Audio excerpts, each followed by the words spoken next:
На протестот пред Министерството за животна средина, еколошките активисти побараа од Инспекторатот за животна средина да бидат транспарентни и да ги соопштат целосните информации за загаденоста на Крива река, откако во неа истече јамска вода од рудникот Тораница. Активистите прашуваат дали земјоделските производи кои се наводенуваат од оваа река се безбедни за конзумирање.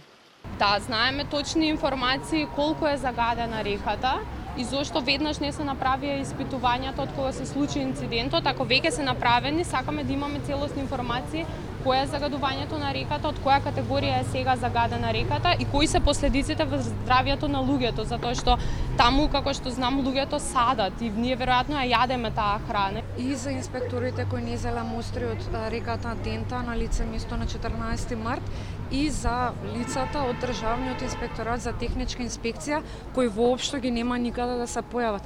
Дали го провериле, дали го следеле квалитетот на опремата со која што располага рудникот, техничката опрема, цевките, дали се исправни. Од Инспекторатот за животна средина велат дека со оглед на истражната постапка соопштиле тоа што било дозволено.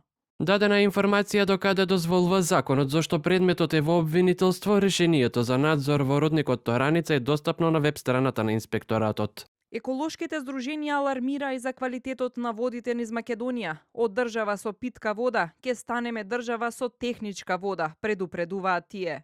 Нецелосните испитувања на квалитетот на водите, недоволниот број на инспекции за загадувачите, како и неодговорноста на институциите кои се занимаваат со животната средина, придонесуваат кон тоа еколошки катастрофи да се случуваат на ниво на цела држава.